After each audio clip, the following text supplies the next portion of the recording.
Hey guys, tonight we descend into something most history books try to sidestep. You're about to begin a long, slow walk through the bowels of ancient Rome, starting with the largest, oldest, and arguably most ambitious sewer the ancient world ever built, the Cloaca Maxima. Your sandals squelch slightly as you step in. This isn't the polished, pristine Rome from marble statues and golden laurels. This is the underground where civilization's leftovers got flushed and history quietly fermented.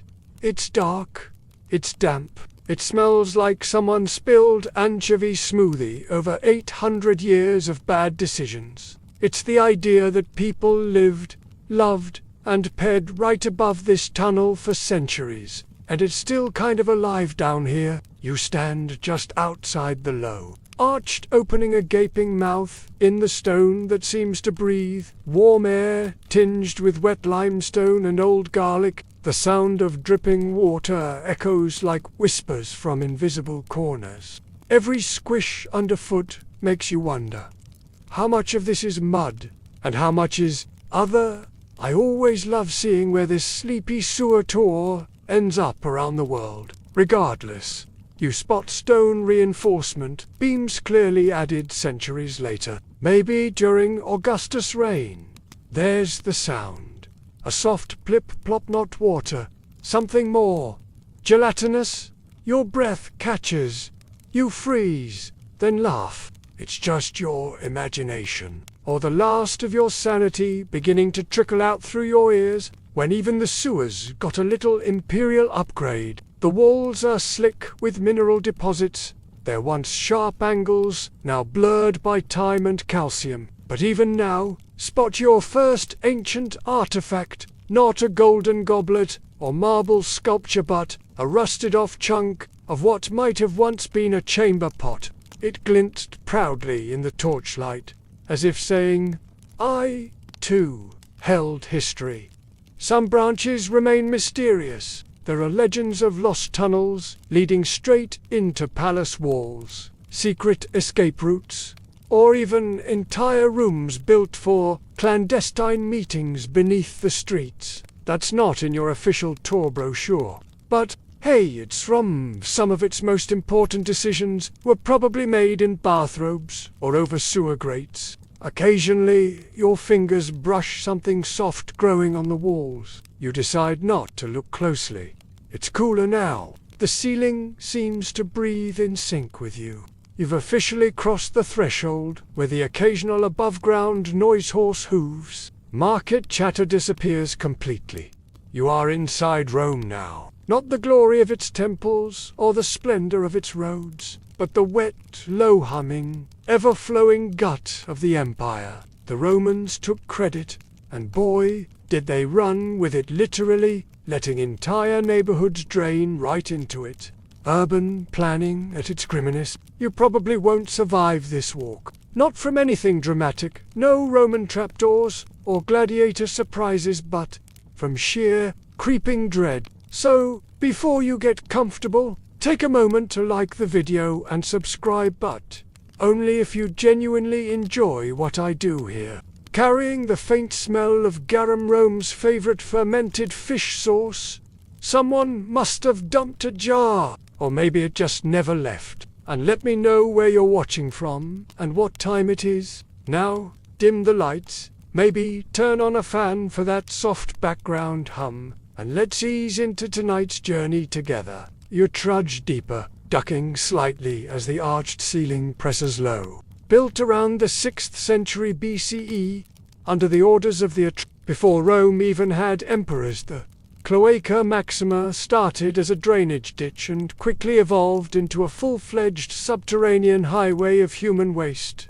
It ran beneath marketplaces, bathhouses, temples, even the Forum itself. But here below, it's the soft suck of runoff, the musky perfume of ammonia, and the rhythmic slosh of something slowly crawling just out of sight, above ground. History tells of proud generals and grand speeches. Historians still argue whether the original Cloaca Maxima was truly Roman engineered or borrowed wholesale from Etruscan innovations. The tunnel widens slightly. A breeze rustles through. Then, modern archaeologists have mapped much of the Cloaca Maxima.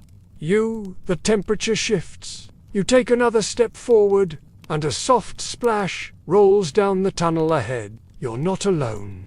You hesitate, squinting down the tunnel. The splash ahead echoes longer than it should, bouncing off curved walls and stone culverts, like an ancient joke being repeated by ghosts. Still, you keep walking. The footing grows slipperier, and the passage narrows slightly, while you slide one sandal at a time through a suspicious ooze. Above ground, toga-clad men debate land taxes, temples host oracles spouting questionable advice, and merchants yell about olive prices. Civilization flourishes, oblivious to the ancient digestive tract beneath it all. You duck instinctively, even though the ceiling's just high enough to avoid head. Either way, you're in it now. Up to your ankles. In fact, emperors paraded, philosophers pondered, and Julius Caesar was stabbed just a short donkey ride away, and through all that, sewage flowed quietly below, a constant, uninvited guest at every historic moment. One such surprise appears on your left, a faint, chalky sketch of a man holding what looks like a fish in one hand and a bucket in the other, while most of their work above ground survives on city walls in places like Pompa, featuring rants about bad wine and awkward romantic declarations here below. Some of their rougher, grimier humor lives on too. One line you can just barely make out. Felix was here. Felix still owes me 2 denarii. He's wearing what might be a toga, or maybe nothing at all. Someone's sewer doodle, preserved by darkness and sheer luck. Maybe a cart rolling over a cobbled street. Maybe thunder. Maybe the past shifting slightly to get more comfortable. The last thing you need is a concussion in a sewer. The acoustics shift to your own footsteps suddenly sound like they belong to someone else. The Cloaca Maxima had a subtle engineering slope that helped gravity do its job, and you're riding it now. There's something oddly soothing about how intentional this all is. The Romans, for all their wild orgies and dramatic murders, were shockingly good at boring, useful stuff. Silently, someone above may be pouring a chamber pot, half-rotted, barely held together with twine, stuck in a crevice where the flow must have once caught it and tugged it free. You wonder about the people who had to work down here, not just walk it for curiosity's sake. Like you, sewer maintenance wasn't a glamorous job, yet someone had to unclog this artery every time a senator flushed too much oyster shell down the bath. More on them later. Maybe dropped by accident. Maybe thrown in unwanted. You pause longer than you expected to. The hair on your arms rises, and you instinctively glance over your shoulder. You nudge a bundle with your toe. It squelches back, above you, just meters above. Mine you lies, the Roman Forum. Think about that for a second. Children who played near grates, women who dumped wash basins, men who cursed their luck while emptying pots. For all its filth, this place is human. Too human. Really, your torch wobbles. But when you look down, it's only a small, waterlogged bundle of reeds, tied together like a strainer or maybe a simple cleaning tool. Not a creature, not this time.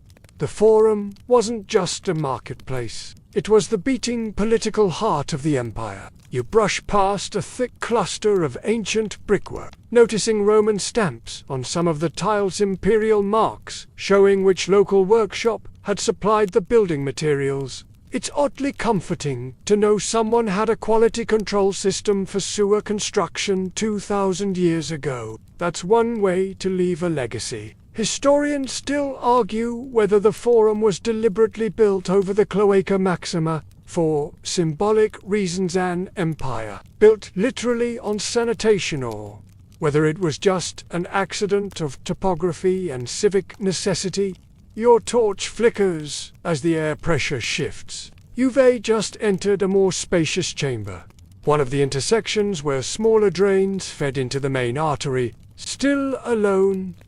Probably.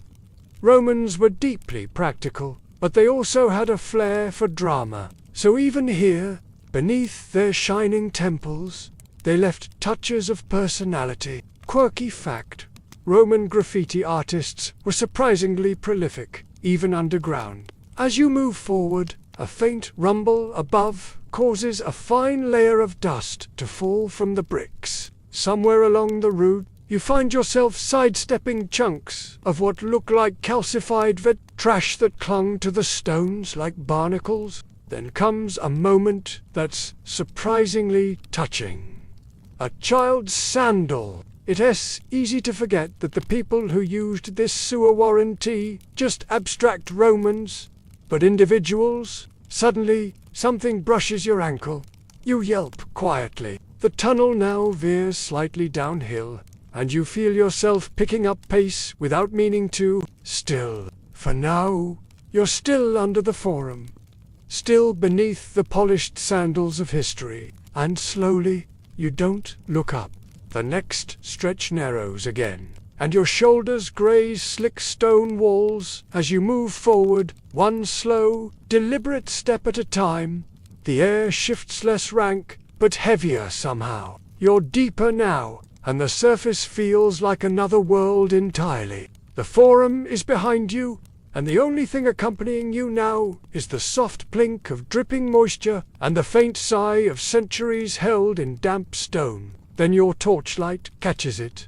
Graffiti again, this time etched directly into the bricks, with what looks like obsessive care. It reads in Latin, but rough translation suggests something about the gas of Jupiter. The philosopher Pliny the Elder, the same guy who later died in a volcano, once noted that people believed thunder and intestinal gas came from the same sacred internal winds. The tunnel opens up again, but the silence is broken by a hollow clattering sounder, sort of metallic clink. Your heart skips, and you ready yourself for what exactly?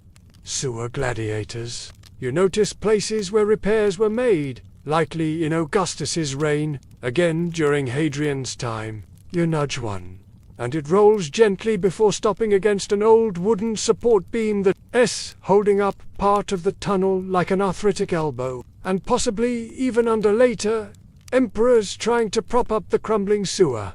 Just as they propped up the crumbling empire, this cluster likely slid in from an old storage cellar. You half expect to hear a whispering merchant's voice, complaining about lost wine inventory. You wonder if modern Rome ever realizes it's balancing on millennia of stories, scrolls, and fish-themed performance art.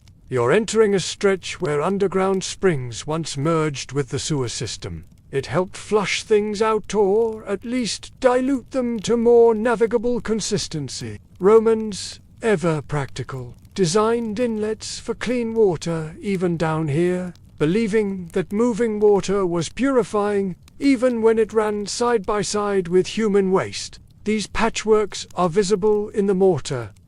Different compositions, slightly altered hues. You move farther in and spot more graffiti, this time scratched with charcoal. A crude drawing of what might be a helmeted soldier with an enormous nose standing next to what appears to be a fish on stilts. The flare reveals a ceiling arch carved with something peculiar. A Latin inscription, only half readable. It might say, "For the gods of the undercurrent," or it might say, "Marcus smells like turnips." Honestly, with Latin, the line is fine.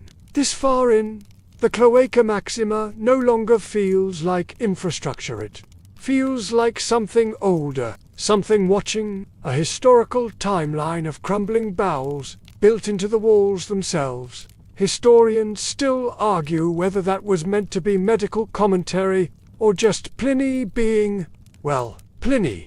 Perhaps to tether something, a rope, a bucket, Or if you believe one of the more theatrical theories, a prisoner, during Nero's time, meant to reflect on their sins in Rome's underworld. You shudder, not entirely because of the cold. Fish were sacred in some religions, suspicious in others, and always popular in markets and kitchens. But down here, a fish on stilts might be someone's protest doodle. Maybe it's satire. Maybe it's the world's first political cartoon. Or maybe someone had a little too much garam and got inspired. Either way, you find yourself chuckling softly in the darkness. You reach in and feel the coolness. Some scholars believe niches like these held oil lamps or ritual tokens. Others think they were for maintenance tools. Historians still argue whether these little alcoves were practical or spiritual because, in Rome, the line between engineering and religion blurred constantly. Even 2,000 years ago, people couldn't resist bathroom humor. You raise a brow. Either this was someone's poetic metaphor, or ancient Romans really did find a way to make flatulence divine.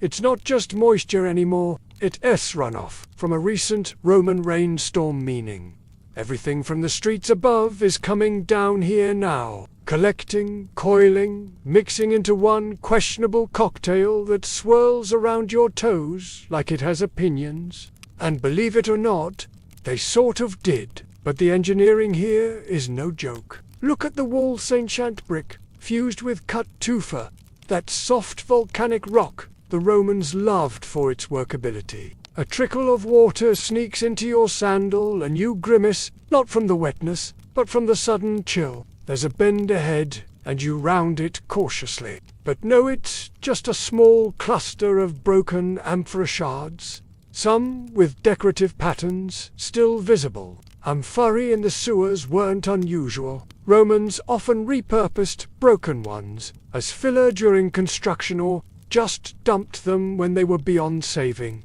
Above ground, the city bustled. But here, below, it's frozen, preserved, and weirdly expressive. It's art, sort of. Quirky tidbit. Roman humor often included strange fish metaphors. You pause beside a strange indentation in the wall, almost like a niche. It's rounded, the stone smoother, even slightly polished. You catch your breath as you spot something truly odd. An iron ring bolted into the floor, corroded now, but unmistakably purposeful. Somewhere above you, you hear the faintest rumble again, maybe thunder, maybe the wheels of a cart. Suddenly, the air grows sweeter. Not sweet, but compared to the usual bouquet of damp masonry and expired cheese, this is a vast improvement. You lean against the wall for a moment, listening to the water trickling beside you, trying to distinguish the layers. Old rain, runoff, river seepage, maybe the echo of the Tiber itself. Your torch flickers low. You pause to light another, careful not to let the soot catch on your tunic. You move on, deeper still, the echoes of history thickening around you like mist. You're breathing through your mouth now, but even that's not helping. The smell has evolved. It's no longer just sewage and dampness, it's an immersive experience. A Roman bouquet, stale garum, old wool, spoiled olive oil, and the faintest whiff of urine left to dream in the dark for 20 centuries. You press on, nostrils twitching, eyes watering slightly. Bathhouses were everywhere, lavishly decorated, perfumed, places to relax, gossip, and cleanse. But that cleanliness had to go somewhere. All that bathwater, all those oils, all that scrubbed-off dirt and ambition they drained into here, the Cloaca Maxima, Rome's eternal rinse cycle. Above, the streets might be filled with incense and perfume.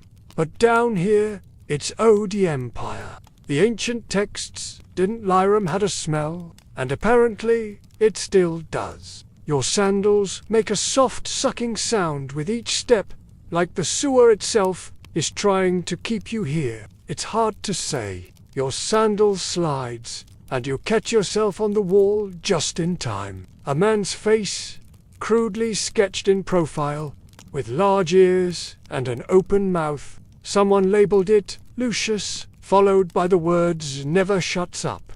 A little ancient sewer roast to lighten your mood. Your hand lands in something slimy. You don't look, you just keep walking. It's better that way. It carries with it something uniquely disturbing. The scent of pickled fish, goat fat, and laundry soap. You just walked through a smell that told a whole life story. In one recorded case, an entire bronze statue was found jammed in the sewer, entrance head first. Whether it fell, was thrown, or tried to escape is still up for debate. Either way, you owe her one for that plank. Made from fish guts, salt, and thyme, garum was produced in vast vats and left to rot under the sun before being bottled and sold across the empire. It's louder, hear echoes from drips and trickles that sound like conversation. A coin, maybe. You crouch down and fish it. Out it's a denarius, heavily worn, with only half an emperor's face remaining. Each step is slower now, more thoughtful, as if your body has begun syncing with the ancient rhythm of stone and slime. Someone must have dropped it centuries ago, or offered it. Romans often tossed coins into water as a way of speaking to the gods. For a moment, you could almost swear someone's humming, but it's just water probably. It ran on everything that ran through here. The ceiling here is lower, the walls closing in with damp stone and old grime. This section was likely rebuilt after one of the many floods that plagued Rome.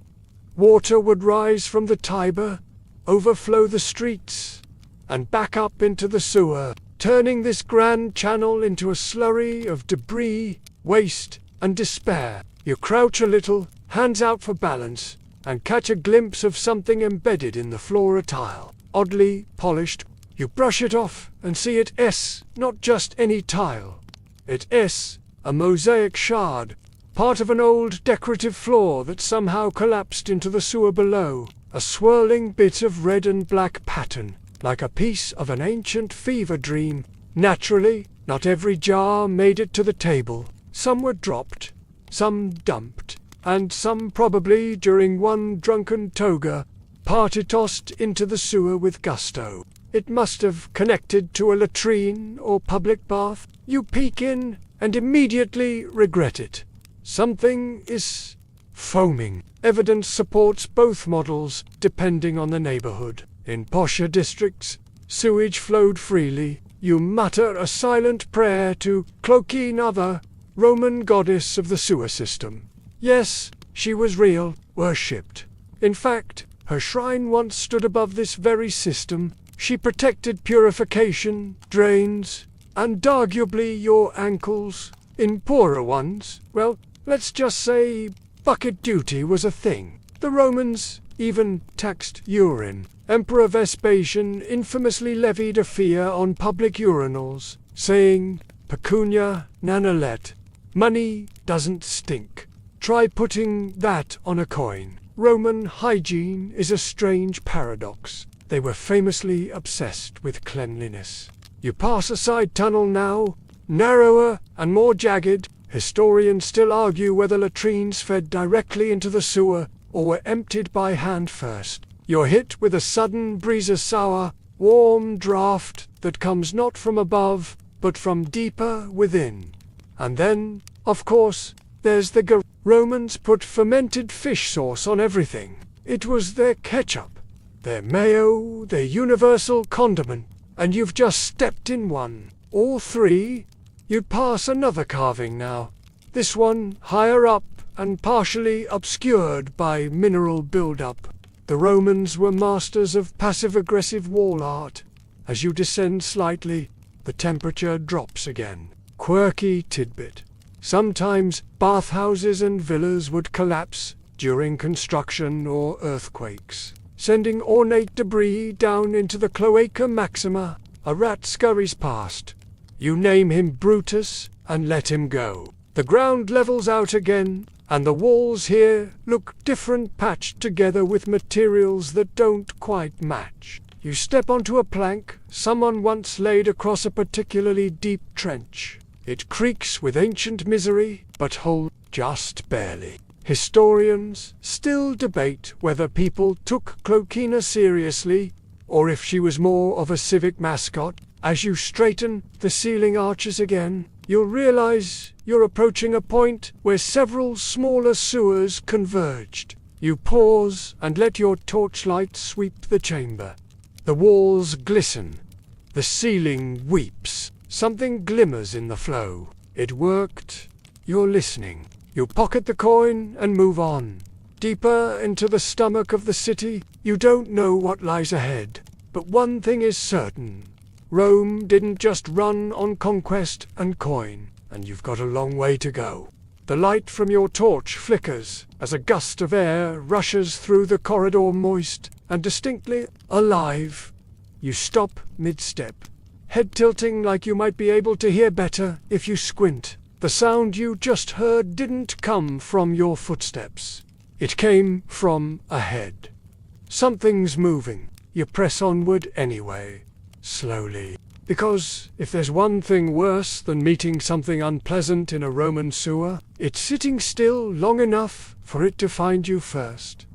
Your foot brushes something soft. You jump back slightly, but it's just a soggy linen bundle, bound with old twine. Bodies were almost certainly disposed of here, but more often you'd find sacrificed animals, broken idols, and other ritual leftovers. Historians still argue whether certain stretches of the sewer were intentionally used for magical purposes. If Romans just had an uncanny ability to toss things into holes and call it a day. Laundry, maybe? Or ceremonial wrappings? Or a message, because a backed-up latrine in the baths of Caracalla could cause chaos? Your curiosity wins. You duck in. A few tons of ancient Rome had to move smoothly down this tunnel every day. You can tell this passage predates the brickwork behind you. Maybe some early Roman experiment in flood control. Either way, it's damp in a way that makes your bones cold. Harmless, at least to you. Romans actually farmed eels in some districts and used them in religious rituals, or more disturbingly, as a delicacy in the homes of the ultra-rich. Your torch casts strange shadows that don't seem to respect geometry. No pressure. Small animal. Maybe a dog or a goat, but arranged oddly too neat, too deliberate, and beside them a tarnished bronze coin placed directly on a flat stone. An offering. This part's taller enough to stand straight. Thank the gods. The sound makes you ache a little, because it reminds you that life in ancient Rome was built so thoroughly atop its filth. People traded gossip, while the ground beneath them funneled away everything they didn't want to see. It watches you from a ledge, then disappears into a crevice with the kind of dignity you can't help but respect. Sewer rats were survivors. The Roman kind, especially, they feasted on figs, wine, dregs, fish bones, and occasional political pamphlets someone had enough sense to flush. You stretch your back and notice deep gouges in the wall, like someone scraped at it repeatedly with metal tools. Repairs, or signs of something being dragged? The Cloaca Maxima. While first and foremost, a sewer, also served as a kind of forgotten highways for transporting water, trash, and occasionally things that shouldn't be seen. And then you see it, not to keep people out but to keep things in. You crouch and peer through. So instead, you sit for a moment, torch in hand, listening to the hush of underground Rome as it trickles past, always moving, always whispering. On the other side, the tunnel continues, darker than ever, the path of ancient waste and forgotten stories still stretching forward into the unseen. The steady flow of water, the echo of your own steps, the strange feeling of history crowding in behind you like fog. Two river guards, they feared, had grown restless. This was their version of sending thoughts and prayers through plumbing. After all, you're not the first human to wander this path, except they carried long-handled shovels, wore patchy leather garments, and lived knowing their daily commute included crawling under temples filled with judgmental gods. Historians still debate whether that was literal or symbolic, but let's be honest, Rome didn't exactly have a spotless HR department. Ancient sewer workers, known as foricari and tectors cloacrum, walked this way too. They cleaned blockages, inspected the integrity of tunnels, and fished out whatever had no business floating past the Temple of Vesta. Eyes, tiny, beady, reflective, they blink once, then vanish into the wall. You're not alone down here, not in the rats and bugs sense, but in the "oh, that thing was watching me" sense. You steel yourself. These men worked by torchlight to some flicker, same drips, same squelching underfoot. They were among the lowest in status, yet essential to the empire. You pause at a branching tunnel, narrow, angular, almost hidden behind a curtain of mossy roots dangling from a crack in the ceiling. The change is immediate. The walls here are older, rougher. Then movement again. Not fast, not threatening, just gliding. You hold your breath and listen. A gentle sloshing sound, rhythmic. You round a curve and catch sight of the source. A cluster of eels, pale and thick, slipping through the dark water like slimy ribbon dancers. One infamous nobleman was rumored to punish disobedient slaves by tossing them into eel ponds. You back away carefully and return to the main tunnel. A few feet ahead, there's a pile of bones. Quirky tidbit. Romans sometimes left sacrifices in the sewer, not just trash or leftovers, but actual ritual offerings to underworld deities. 2 spirits of disease. Above you, a faint rumble, not thunder this time. Voices. You stop and listen. Muffled, distorted, Latin, laughter, maybe a chant, a crowd. You're beneath a temple or a market or both, and you're walking through it. You catch sight of another Rattis, one unusually plump and shockingly calm. You're beginning to adjust now. Not to the smell, you'll never really adjust to that, but to the rhythm. Then the tunnel slopes upward ever so slightly. The air dries just a bit. And ahead, you spot something glinting. A metal grate. Thick, barred, old. Possibly cast during the late Republic. It separates one half of the system from the next. You give the grate a gentle tug. It groans, but doesn't budge. You're ready to go deeper. The grate isn't going to stop you. You nudge it again.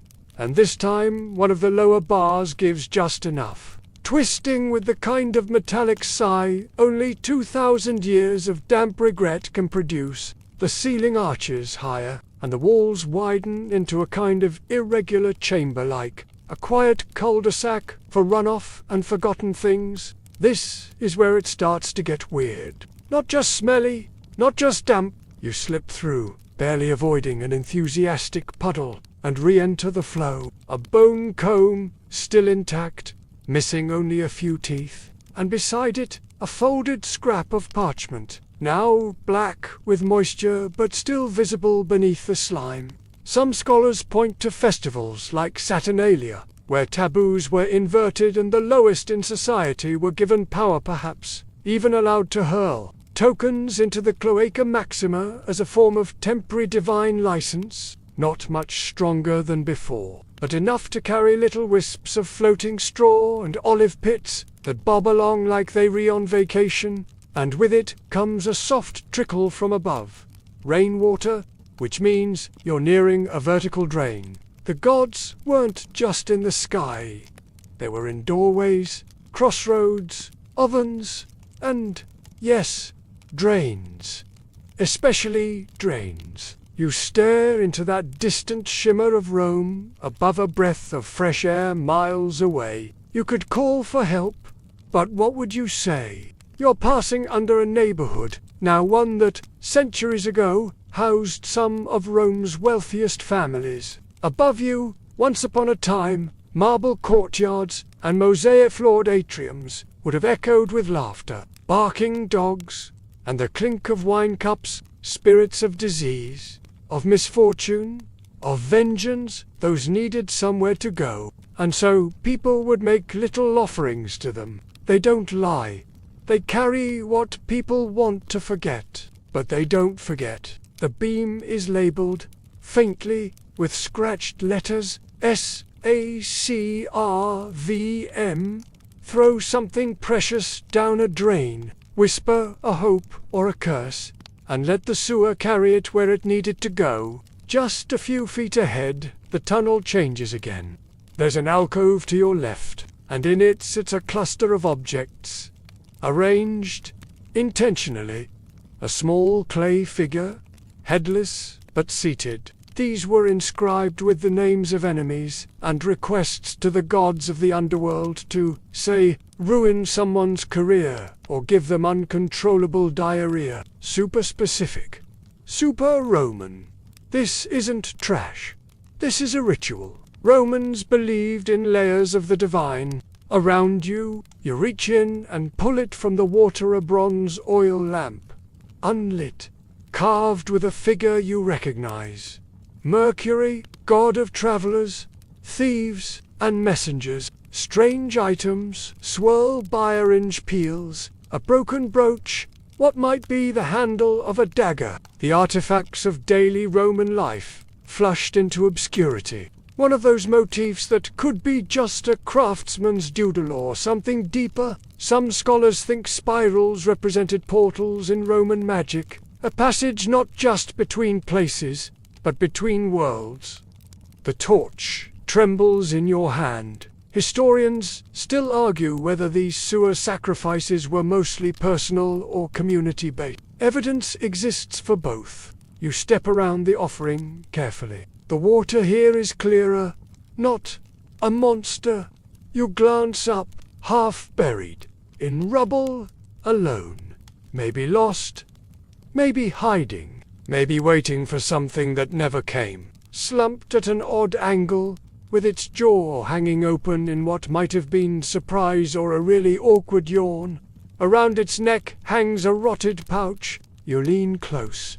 Inside, 2 small coins and a roll of faded cloth with words you can't quite decipher. There's a narrow chute leading to the surface. Moonlight filters down in thin beams, catching on floating dust and illuminating particles you'd rather not name. Still, it's enough to flush decades of whatever you don't want to name straight past your feet. Rainwater from the rooftops collects and enters the system at force. Not only does this help push solid waste along, but it freshens the floor. Relatively speaking, and clever, even poetic, a rainfall above becomes a purification below. Hi, yes, I'm lost in the sacred bowel of your civilization. Instead, you keep moving. The tunnel narrows once more, and the dripping intensifies. And down here, someone's abandoned boot.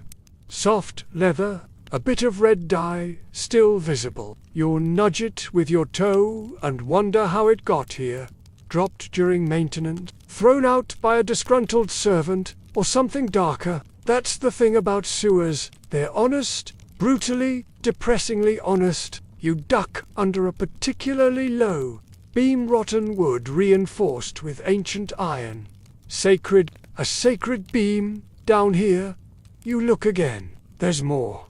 A weathered symbol beside it. A spiral, quirky tidbit. Romans sometimes dropped lead curse. Tablets called defixians into the sewer. You glance around, now suspicious of every ledge and crevice. What else might be watching from within these stones? The trickling becomes a rush. You round a bend and suddenly, whoosh, a waterfall. Okay, a Roman sewer waterfall, which is more like a glorified gurgle over an angled stone slab. This is one of the system's engineered features. You press on through the slick aftermath. A flash of something shiny catches your eye. You wonder if someone dropped this intentionally. You wonder if it was meant for you. Then something crashes from the side tunnel. You freeze, and then you see it. Not a person. A skeleton. Someone died down here. You whisper a quiet apology as you step past. Your foot touches the edge of the cloth. It doesn't crumble. It sighs, and the air grows colder. You pause. There's no wind down. Here not. Really, but something moves past your face. Unseen and unsettling. A soft hush, like an exhale from behind your neck. You whirl, torch raised, heart thumping. But there's only darkness and the gentle trickle of the sewer's eternal stream. Still, you don't linger. Not after that sigh. You press onward, and as you go, the air shifts. Again, not colder, not warmer, just different. You're deeper than you've ever been. And now, the tunnel begins to rise just slightly. Your footsteps fall quieter here, softer, as though the stone is absorbing your presence. You're moving under an old district now, one that once held temples, barracks and stories. You reach a widening in the sewer almost, like a pocket built into the side of the tunnel. Some crumbled, others preserved by sheer luck and the miracle of ancient waterproofing. One bears a scratched name. Cassia, another. Lucius was here, again with Lucius. Slaves, messengers, conspirators, maybe even senators. The sewer wasn't guarded. Why would it be? No one wanted to be down here except the desperate or the clever. The water curves gently around it, and a series of odd indentations line the wall, almost like shelves. This is where the whispers start. Not real ones, not exactly, just memory, echoes. The Romans constantly updated their sewer systems. Unlike some modern governments, they understood that infrastructure actually mattered, as if someone used this section of the sewer to leave messages, and not for the gods, for people, not fire, oil. Something has been here recently. You approach slowly, torch held low, and on those little shelves, clay tablets, fragments.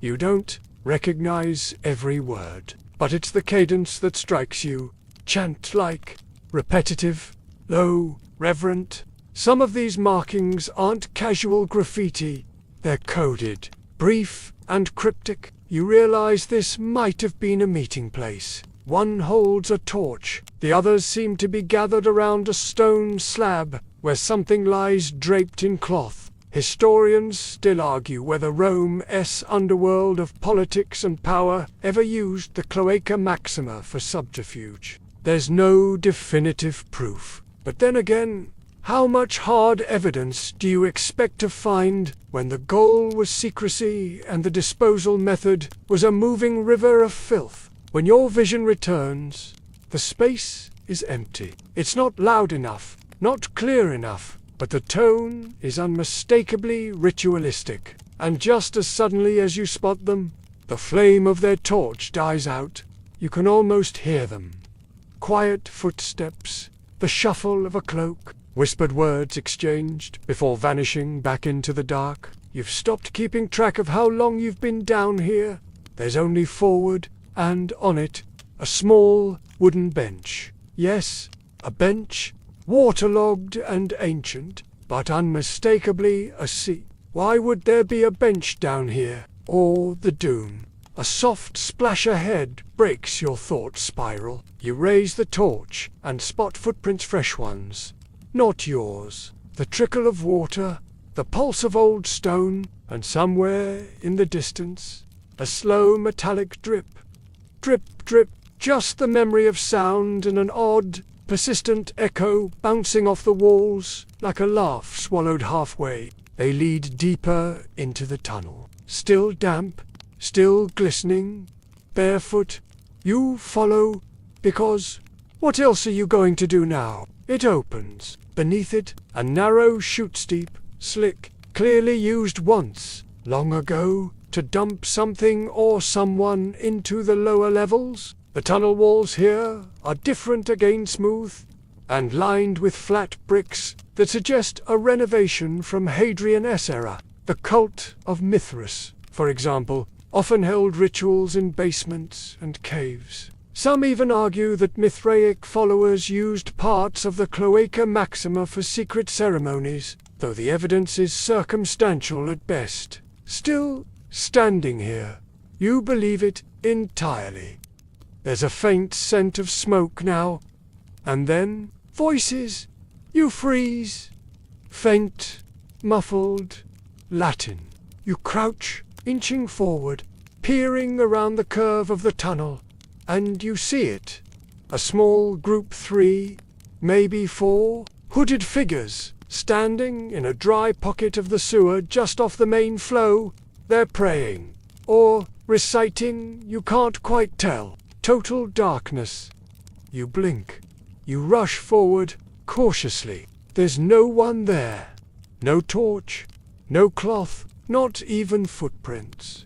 You turn slowly, half expecting someone or something to be right behind you, but the tunnel is empty, save for the gurgling stream and your own unsteady breath. Quirky tidbit: Romans were no strangers to underground cults. You keep walking, you've stopped questioning why. Then, unexpectedly, you come to a dry area, raised platform carved into the sewer's edge. You sit, because of course you do, and for a moment, it's oddly peaceful. The sounds of Rome, faint and far above. You glance down. Your torch catches on something hidden beneath the benchier metal latch. A trap door. You tug. It resists, but eventually, with a groan like an old senator complaining about the price of dates, you lean closer and hear nothing. Just deep, echoing silence. You smile, because of course this ancient sewer has another level, and of course you're going in. You lower yourself into the chute, careful of feet first, torch clenched between your teeth like a pirate descending into treasureless doom. The stone sides are smooth, too smooth, worn by centuries of liquid regret and the occasional human error. They offer little grip. You slide for a few feet, just enough to question your life choices before.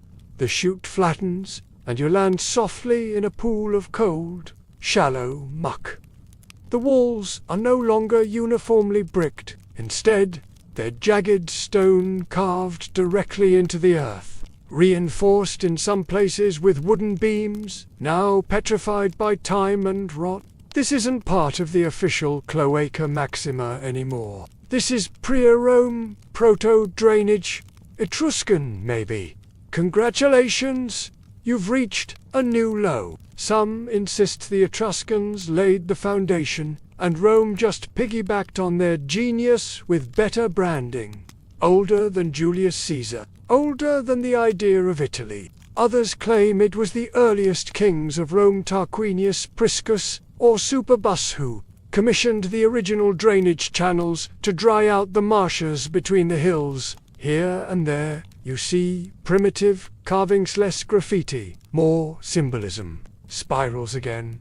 Some animal shapes. A few stick figures that seem to be doing something unpleasant involving a goat and a flute. You choose not to interpret. Some of the oldest temples in the region were subterranean. This chamber could have once hosted funerary rites, secret ceremonies, or just a very exclusive, very moist social club. Faint outlines of figures with robes, halos, wings, or are they snakes? You give it a tug, expecting resistance, but it opens, easily revealing a pit below. You squint. The style is all wrong. Not Roman. Not quite. The shaft is narrow and deep, and the stench wafting up is ancient.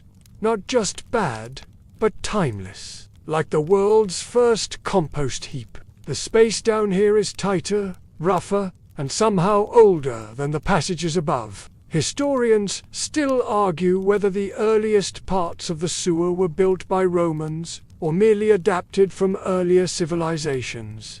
Either way, you're now walking through plumbing older than the Republic. Your torch casts strange shadows along the rough-cut walls. A circular space with a domed ceiling surprisingly intact and a raised platform in the center. This wasn't just drainage. This was a place. One corner holds what looks like the remains of a fire pit charcoal. Another holds shelves, or what were shelves, now collapsed. Scattered across the floor are more odd objects. Bones, mostly animal. Broken tiles. A piece of copper wire twisted into the shape of a key. The surface is slick with condensation and something else. Then, just as you think the tunnel can't get any weirder, it widens. One path continues forward, dipping slightly, the air growing colder with each breath. The other climbs, winding, hinting at lighter, at least less darkness. Not just into a chamber, but into a room. You step closer, your torch illuminating faded pigments on the ceiling. Blue, red, ochre, paint, decorative paint, murals. They're not speaking Latin. Or maybe they are. The words are twisted. Like smoke, you can't make them out. But you know what they mean. Ritual chamber. Had to be. Inside is a pile of rubble. Probably the result of a ceiling collapse centuries ago. Atop the rubble sits a single, unlit oil lamp, much newer than anything else you've seen. Quirky tidbit: Etruscans and early Romans believed that underground spaces were closer to the gods of death and rebirth. You step onto the central platform. Your foot hits something metal, a ring, embedded in the stone. Of course it does. You peer in. You drop a small stone in and count the seconds until it hits 6, maybe 7. The walls here pulse with moisture, and the occasional drip lands on your torch, making it sputter like it's considering retirement. Then, somewhere down there, something scurries. You close the hatch gently. No need to introduce yourself to the locals. You don't know who left it, or when, but you know now someone else came this far. Back in the main chamber, you circle the room. And something else, a mask. Ceramic, cracked, but unmistakably a mask blank-faced, with wide staring eyes and a faint grimace. You pick it up. Was this used in a ritual? A play? Was it worn by someone hiding their face for reasons ancient and dramatic? You don't know, but it fits disturbingly well. You take it off and put it down gently. No need to bring that energy home with you. From here, the tunnel forks again because of course it does. You choose forward, obviously. The tunnel narrows, and you're forced to turn sideways in places, shuffling like someone who deeply regrets not stretching first. Then you hear it. Voices. Again. Different this time. Higher. Softer. Children. No, not children. Just the echo of voices that used to be. They're saying, don't stop. So you don't. You reach a space that could charitably be called a niche. And beside it, a note. Modern paper. Faint ink. You wipe it dry and squint at the writing. If you found this, keep going. It's not a myth. You fold it carefully and slide it into your pocket. And someone else decided to keep going. So you do too.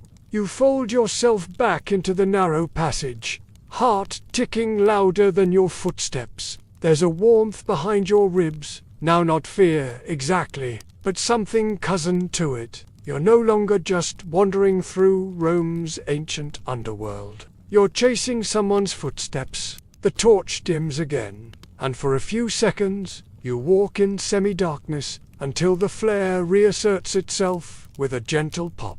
Above it, a carved inscription, barely visible. SVMMA KV Seve Terra. You mutter it aloud. The shadows leap up the walls in celebration. Someone who believed there was more to find down here than bad smells and broken pottery, and somehow that makes you want to find it too. The tunnel's descent sharpens. You'll lean forward slightly, walking on a slope slick with condensation and time. You'll pass what looks like a collapsed archway on the left. The stone changes underfoot from carefully placed bricks to uneven slabs of what feels like volcanic rock. The ceiling lowers slightly, and the air starts to take on a metallic edge. Iron, rust, old blood. Maybe you try not to imagine why. Tufa, probably Rome's favorite ancient building material. On its side is another carving. A winged figure holding a staff and a scroll. Mercury again, or a psychopompa guide of souls. Lightweight, porous, easy to cut, and surprisingly durable. Behind it, the remains of storage urns, some shattered, some intact.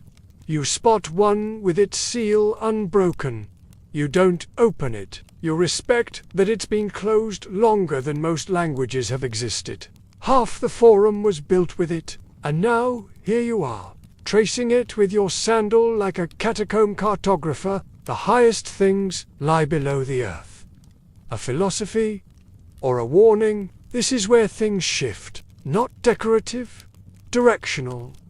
An arrow, inlaid into the floor using black and white tesserae, pointing forward. Someone designed this tunnel to lead somewhere. Above your head, water trickles down the walls, gathering in thin streams that pool near your feet. On top sits a wide, shallow bowl. Empty now, save for a layer of dried residue that looks suspiciously like ashes. The smoke would rise through unseen cracks and carry the words to the spirit world. Or maybe the smell just kept people away long enough for the living to process some grief.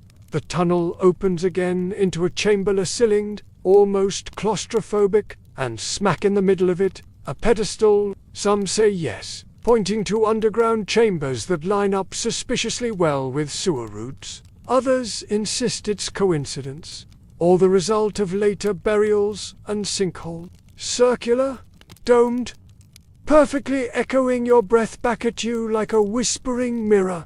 And at the far end, a statue. Around the statue's base are more offerings, coins, oil lamps, and a small pile of new unrecognizable organic matter. You pretend it's fruit.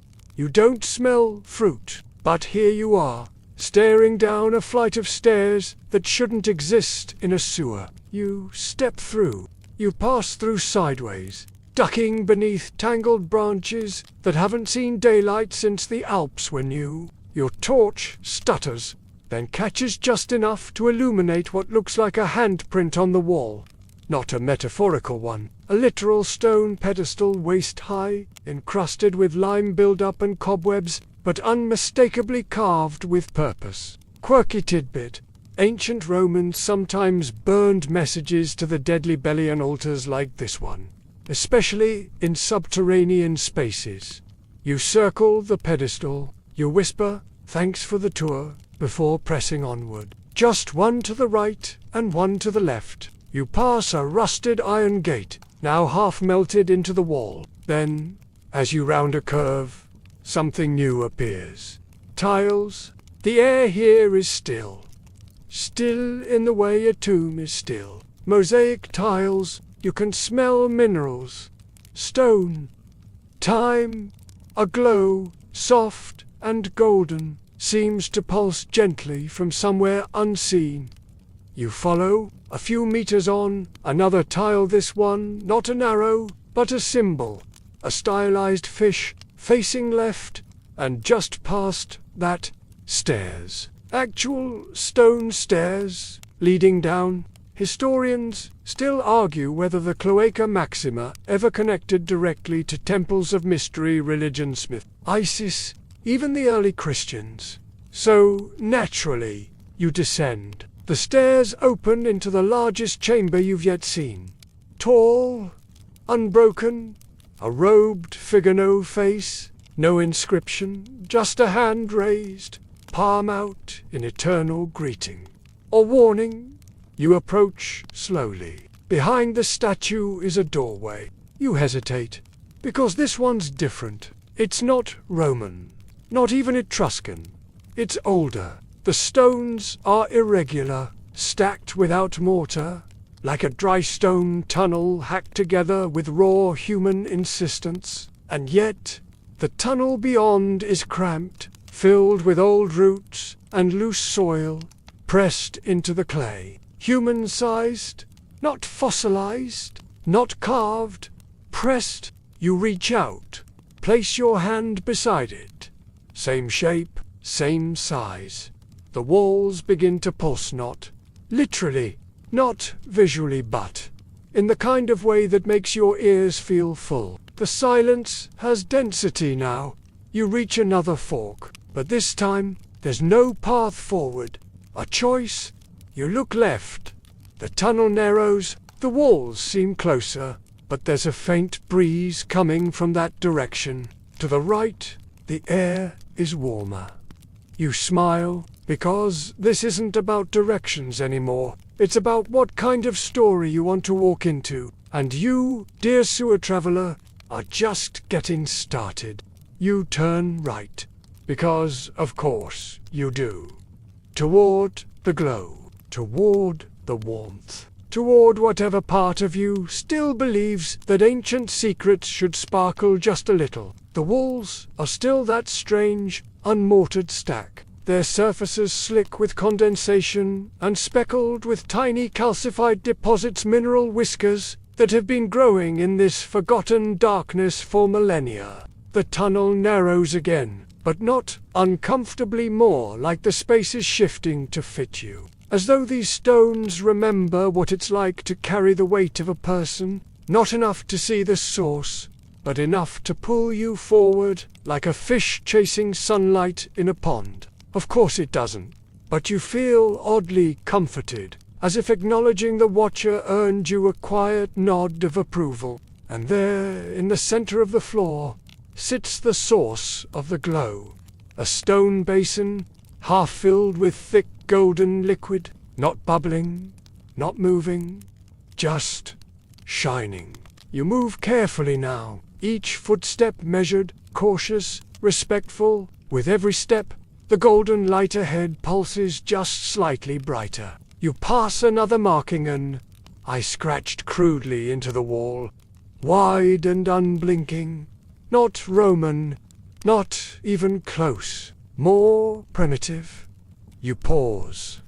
Something about it gives you pause. It's not just watching, it's remembering. You whisper to it just to break the tension, and it doesn't respond. You see firelight and tools and barefoot workers singing softly in a language that doesn't exist anymore. You see water rushing in, and filth, and engineers measuring flow with sticks and chants. You see someone, an old woman, drop a coin into the unfinished sewer and whisper a name. Not gods, exactly, but pure energy. Spots where history has gathered so densely that it vibrates. Most historians dismiss this as poetic nonsense. The passage curves again and finally opens into a low chamber, no more than 10 feet across. It's not fire, not a torch. It's light, but not light. Small alcoves appear every few steps, each holding a tiny statue.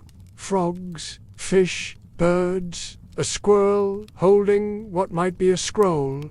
Protective spirits, maybe, or just decorative whimsy from an engineer with too much time on his hands. The chamber narrows again, but now the stone changes once more, Roman, tiled, intentional. You've re-entered the realm of structured sewer planning, and this stretch, it's beautiful, deeper than space should allow. The light comes from within, and it pulses gently, like a heartbeat or a breath. There's a latch but not a handle. Instead, there's a hole the size of a coin. You kneel beside it and look closer. The liquid doesn't reflect like oil.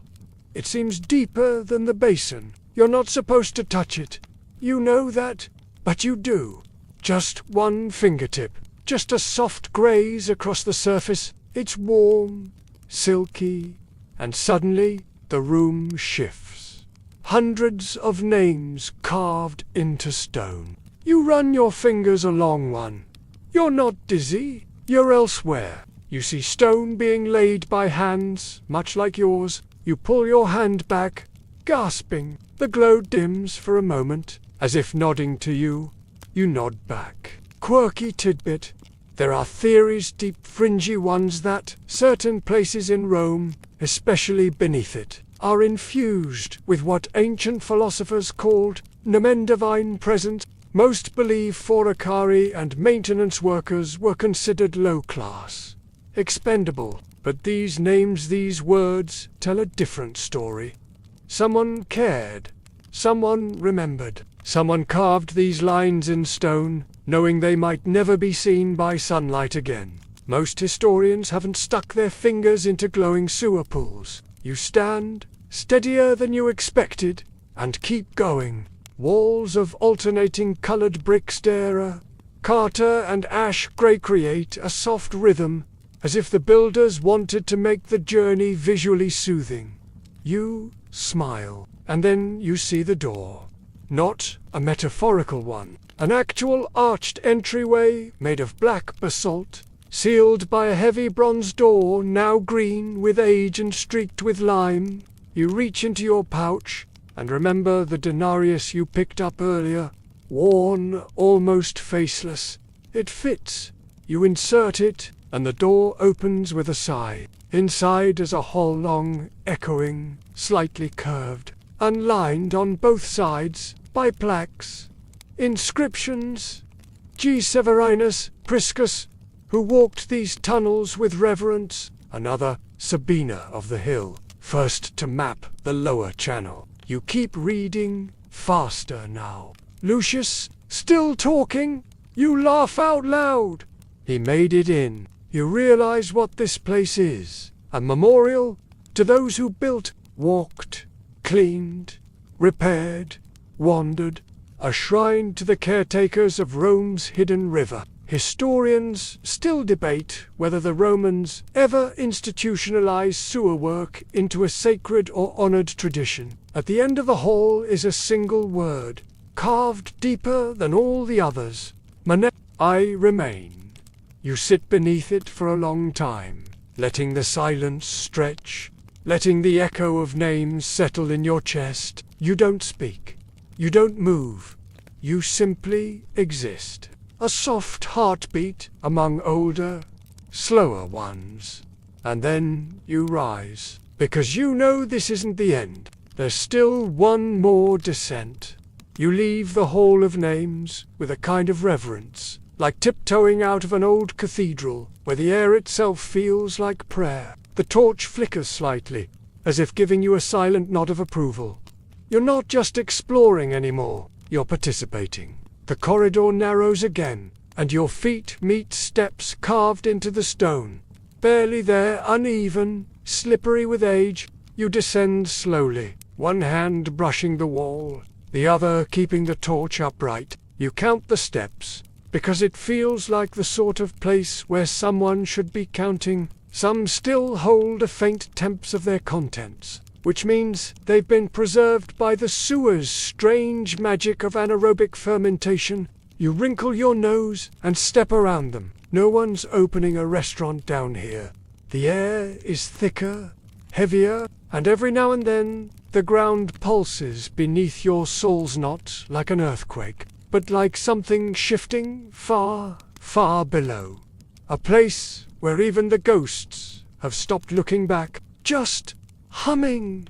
47. By the time you reach the bottom, your knees are starting to question your life choices. Down here, the walls sweat. It's completely dry now, but the walls are ringed with mineral stains from centuries of water flow. At the far edge, sitting with legs crossed and head tilted back, is a figure. Literally, beads of water form and drip constantly, catching the flickering light and turning it into nervous glitter, but the sewer sometimes swallowed them too, especially during heavy rains. You wonder if the jars you just passed were washed here after a storm 2,000 years ago. He's clothed in ancient rags, with a small, unlit oil lamp beside him and a half-written tablet resting on his knees. You can't make out the text, but the lines are still fresh, as though carved yesterday. You're in the bone-deep part of the Cloaca Maxima now.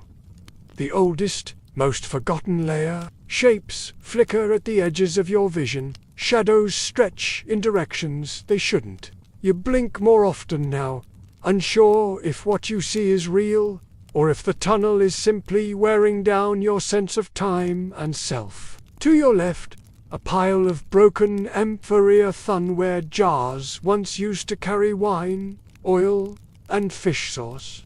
Then his head turns, slowly, and though his face is blurred, literally blurred, as if the memory of it is too faint to be recalled clearly, you feel his gaze. Not threatening, not ghostly, just curious. Quirky tidbit. In ancient Rome, leftover or cracked amphorae warranty reused, they were often tossed into a designated landfill known as Monte, a hill made entirely of broken pottery.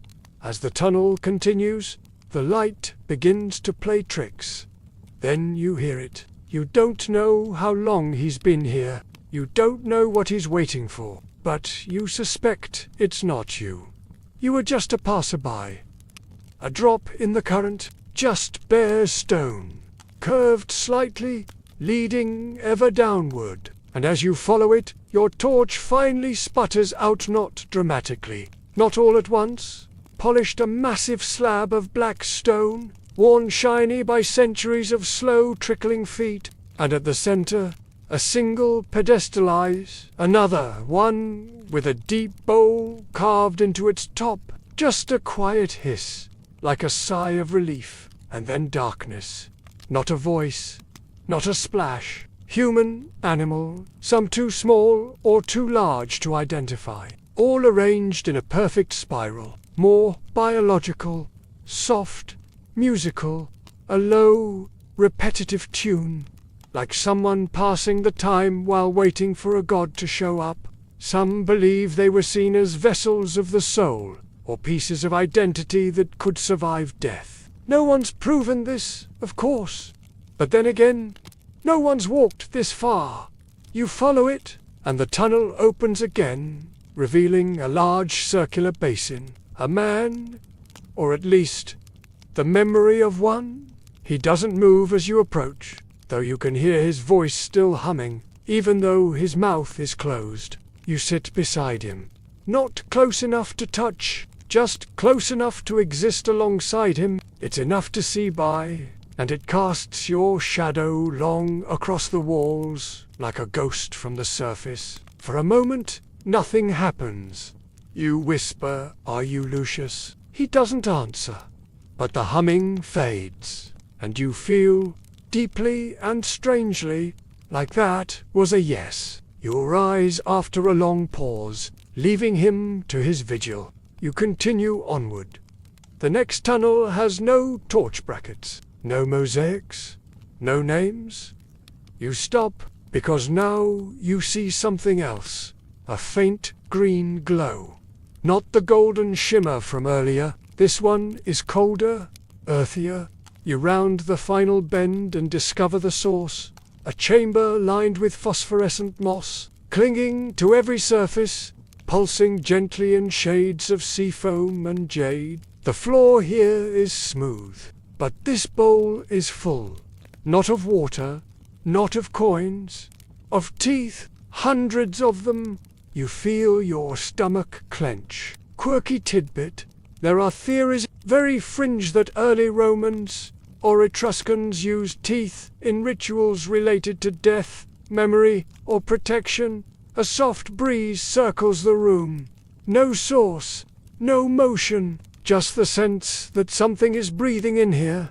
Something very old. You place one of your own coins on the pedestal, not out of fear, out of courtesy. And when you do, the teeth shift slightly, rearranging, clicking softly into a new shape. You back away, slowly, not out of fear, out of respect, because something is watching now. You don't run. because you know that's when the real weirdness starts. So you walk steady, even steps back into the narrow tunnel, leaving the spiraled teeth and their moss-lit chamber behind. The green glow fades gradually, swallowed by stone and distance, until the darkness feels clean again. Cold, neutral, like the sewer itself is letting you pass without judgment.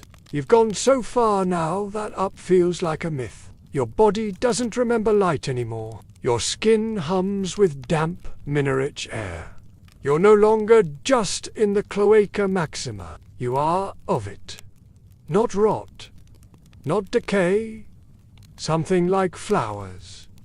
But wrong. The way old perfume smells on a sweater you find in a stranger's attic. Familiar, but out of place.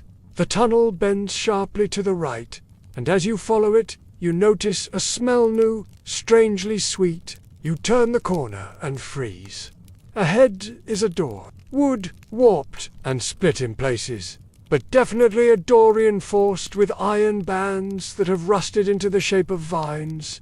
No latch, no handle, just a sign hanging from a nail, the lettering still legible despite the grime. No further without invitation. You pause, not because you're afraid, but because, deep down, you're a little curious who put it there, and who they were expecting. You knock, lightly, because, why not? The tunnel behind you fades like a dream, and the room ahead glows with amber light, natural, fire-like, but with no source. Her robes are simple, stained at the hems. She's writing. You can't see her face. The chamber is vast, with a vaulted ceiling, carved completely out of stone and covered in script you can't read. The walls are lined with niches, hundreds of them each, holding a small urn, a trinket, or a rolled scroll tied with a black ribbon. Just the faintest shift in pressure and an invitation you're not sure you actually received. Reverently. This isn't just old, it's curated, maintained as a long silence. She continues. Her voice is soft, almost like the trickling water above. Some turn back, others get lost, but you've done what few can. Buried, but breathing, a life, a truth, no longer spoken on the surface. We keep them, we watch them, we make sure they're never fully lost. Then the door opens. Just a crack. No sound, no draft. You step through and find yourself somewhere else. The air is warmer here. You walk slowly, and in the center of it all, a single figure, a woman, seated on a low stone bench. Her hair is long and silver, tied with strands of red cord. Its time is done, but its story is not. You don't speak. Places where truth could outlast politics sound far-fetched, sure. But then again, you're standing in one. You wait. She finishes her line and places the stylus down. From it, she retrieves a scroll tied in faded purple ribbon. She hands it to you. Then, without looking up, she says, "You've come far." Flickers, as if urging you onward. You nod, even though she's not watching. You feel like any other response would be wrong. Silent, back into the tunnel, now quieter than ever. Not many make it this deep, you whisper. What is this place? The tunnel splits again, one path leading down, one climbing upward. She smiles faintly. The city remembers, even when the people don't. And the sewer keeps its own history. She gestures to the niches. Each of these holds a memory. You glance around again, this time with new eyes. The scrolls, the tokens, the urns, not just offerings or artifacts. Archives. You feel it. Like a curtain falling between acts. This isn't a crypt. It's a library. A secret one, quirky tidbit. While there is no official record of Rome maintaining hidden subterranean repositories beneath the Cloaca Maxima, some fringe historians believe there were guardians assigned to preserve records during times of chaos, plague, war, empire collapse. She rises slowly, as if she hasn't moved in years, and walks to a nearby alcove. "No one else will read this," she says. You take it with both hands. It's heavier than it looks. As you turn it in your palms, the ribbon slides off on its own, and the scroll unrolls just slightly enough for one line to show. He walked through the city's veins and heard its dreams. You look up, she's gone. The room is empty now. The urns remain, the scrolls remain. The weight of history remains, but the invitation has ended. You roll the scroll again, and the torch newly lit. How did that happen? So you go back through the door, which shuts itself behind you without a sound. You walk for what might be minutes or hours. It no longer matters. Time down here is soft, like clay. You mold it as you move, and eventually you find yourself at a cross-section. This time you choose up, because now it feels like time to go back.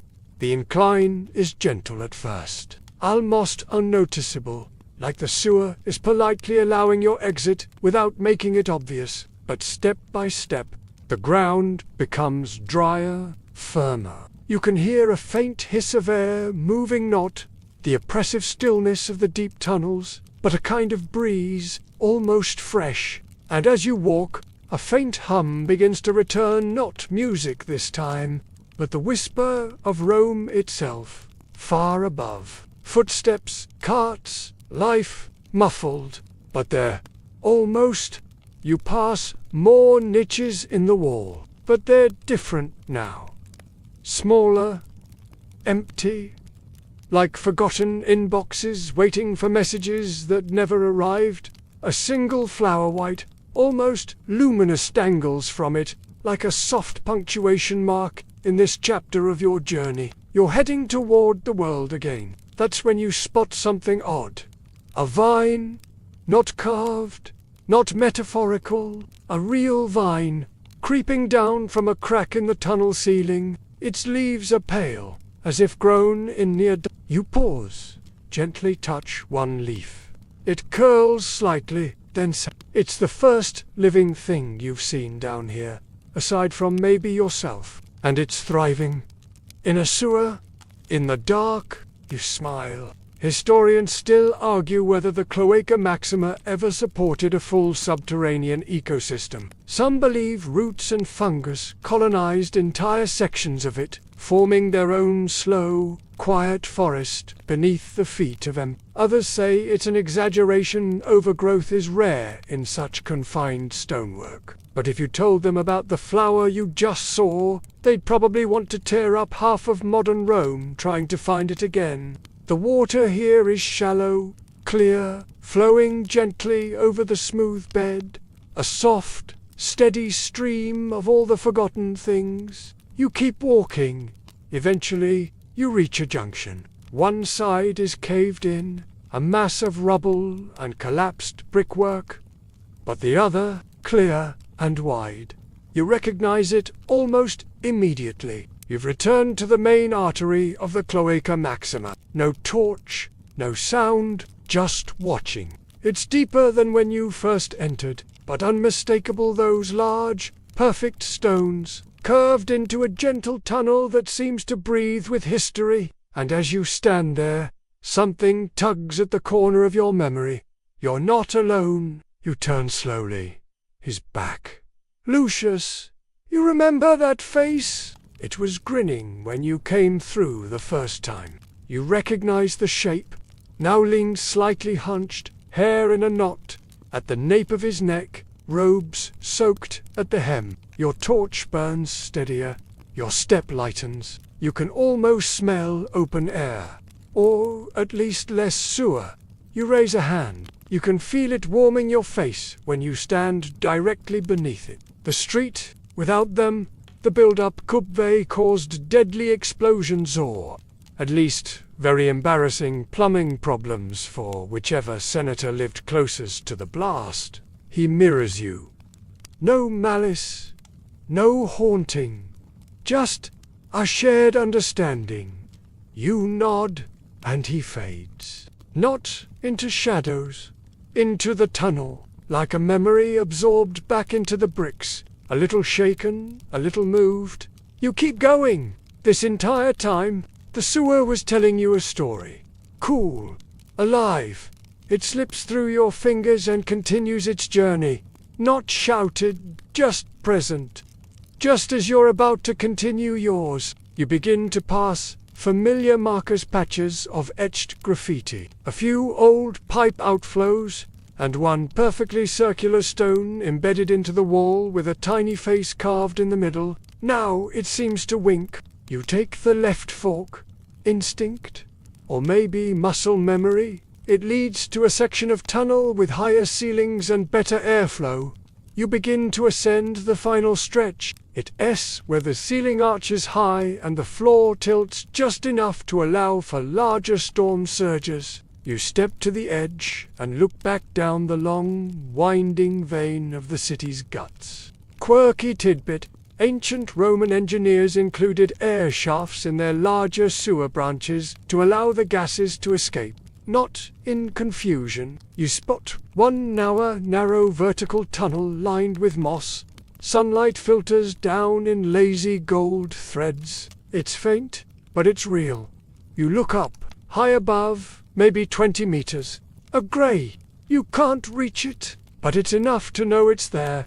The city hasn't forgotten you.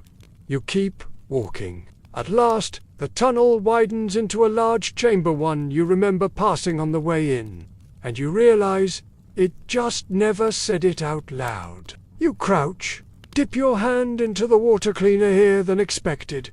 That's when you hear it again. A single word, not spoken. Maneo. You smile. Not in fear, in understanding. Torch high, feet steady. The final stretch rises before you like a slow exhale, steady, deliberate, paved with stone slabs worn to velvet smoothness by time and moisture. Your torch's flame has settled now, low and calm, dancing like it knows you're almost there. The ceiling arches overhead in graceful semicircles, no longer oppressive but protective, like the ribs of something ancient that once sheltered the very spirit of the city. With each step you feel lighter. The air grows fresher. Not fresh, exactly. This is still Rome's ancient sewer, after all, but less old, less mythic, less haunted. Up ahead, a soft light. The passage widens just slightly more, revealing a space once used as a runoff pool. It's dry now, but you can see the grooves where centuries of water once rushed, and carved into the wall, just above where the water line would have reached, are 5 deep scratches. Not torchlight, not phosphorescent moss, but a pale, natural glow filtering in from high above. Real, living, skyborn, sunlight, but underground. Workers often scratched tallies or lunar symbols to mark the rhythm of their days. One of the few clues we have about how subterranean laborers kept time. Down here, the sun didn't tell you when to rise. The water did. You press forward, now at the edge of something very old, giving way to something faintly modern. Intentional, like someone marked the days, or measured the water, or just wanted to leave behind one final record. You lay your hand against them. Cold stone. Steady, patient, quirky tidbit. In the Roman calendar, time was measured more by ritual and civic function than by date. It disappears upward through a narrow vertical tunnel. At the top, pale and trembling, filtered through a round opening, your legs burn slightly. Grateful and resentful all at once. You pass another moss patch, then another small alcoveless, one empty, but with soot stains that suggest someone, at some point, paused here for warmth. The air shifts. The tunnel seems to lean into you, urging you on, like the sewer itself is offering one final push toward the surface. A resting spot, maybe a hiding spot. You leave it undisturbed. You continue upward. The incline gets steeper now. Was it merely plumbing functional, unglamorous, or did it hold deeper meaning? The fact that they named it the greatest sewer suggests some reverence. The fact that they built temples near its mouth, even more so.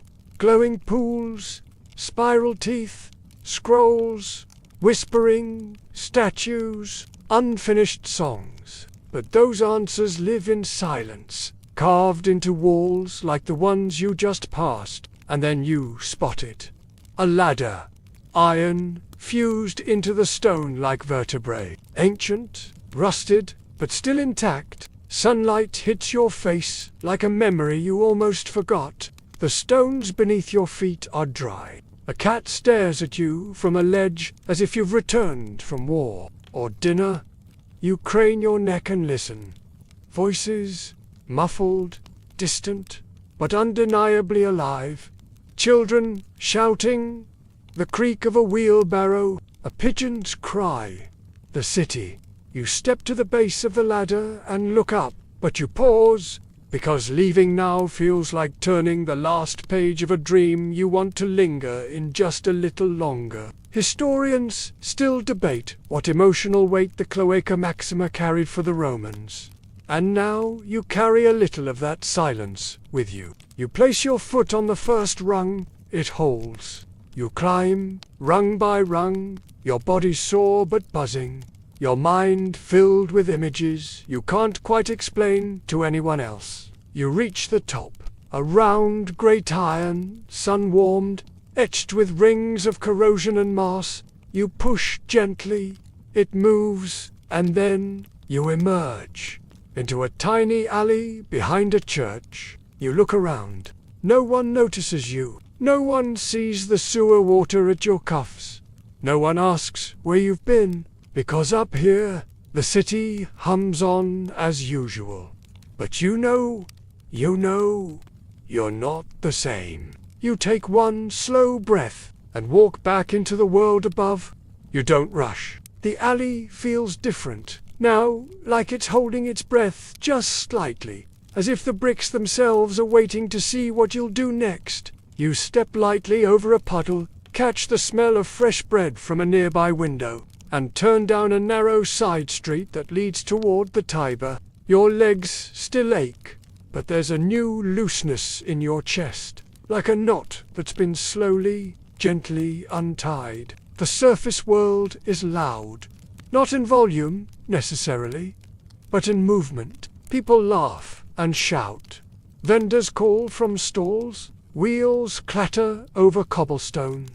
Birds scatter in bursts of feathered chaos. It's not chaos to the Mit's rhythm, but to someone who's spent hours in a silent river of stone beneath their feet. It feels like surfacing from a dream, and realizing the dream was quieter, but no less real. You pause at a small stone bridge, one of the older ones, its parapets weathered smooth by centuries of elbows. Beneath it, the Tiber flows with its usual indifferent grace. Brown and broad and ancient, not far downstream, near the Forum Boreum, is the original outflow of the Cloaca Maxima, the place where the city once vomited its secrets into the river. You smile, carved into walls, whispered through tunnels, or carried by people who took the long walk and came back changed. Not everything comes out that way. Your clothes are still damp at the hem, and the bottoms of your shoes are caked with ancient mud. You pull something from your pocket. Some things stay inside. You take a seat on the edge of the bridge and rest your elbows on the parapet. Still warm, somehow. Some are mapped, many are not. The city is like a millfire of civilization, and you've just tasted a layer most people don't even know exists. The scroll, still dry. You untie it, just a little, and read another line. the pulse of 1,000 footsteps that came before, the laughter of someone long dead, echoing off damp walls, the voice of a woman saying the city remembers, even when the people don't. He heard the voices of the stones, and answered without speaking. You don't know if it's about you. You don't know if it's about anyone, but you close the scroll again, careful this time, and slip it back where it came from. People walk past you without glancing your way. Tourists with cameras, a couple holding hands, a delivery man balancing a stack of pizza boxes so high it ought to be a feat of engineering in itself, and none of them know what you know. Not with drama, that beneath their feet the city breathes, thinks, remembers, but undeniably whole. The long walk has ended. The endless tunnels have been left behind, or the shrine of forgotten names, and they too will walk the tunnels and wonder, as you did who walked them before, and though they still wend and coil beneath the surface of Rome, they no longer press in around you, they cradle you. Like memory, like time, you feel the rhythm of the sewer give way to something slower. The air is no longer damp, nor filled with whispers, it's just still. And that stillness feels like permission to rest. Quirky tidbit. There are more miles of tunnels beneath Rome than above it, layers upon layers of aqueducts, sewers, catacombs, storage vaults, crypts, and even old wine cellars. As the sun warms your face, you let your eyes close for just a moment, not to sleep, just to listen. Let your breath slow. Let the stories fold neatly in your mind, like ancient parchment tucked away in a niche carved just for them. And sure enough, if you sit still long enough, you can still hear it. The faintest hum of water beneath stone, and the answer, soft and sure, rising from within you. I remember too, you take one last look at the river, and then you rise, not with urgency, but with the certainty of someone who's walked the deepest parts of a city, of a history, of themselves, and come out the other side not squeaky clean. And now, as the stones fall quiet and the torch fades to its final ember, you stretch your legs, or at least imagine you do, and lean back just a little into the quiet. It's okay to forget a little now, to let the spiral of thoughts unwind. Somewhere far below, a single drop of water falls into a silent pool. Somewhere, a flower continues to bloom in the dark. And somewhere, someone else might one day find their way to that glowing pool or that room of scrolls. But for now, it's just you. You and the hush that follows a journey well traveled. So close your eyes. Let the city above blur into stars. Let the city below drift into dreams. You've earned this sleep. You've walked the longest, strangest mile Rome had to offer, and it remembers you.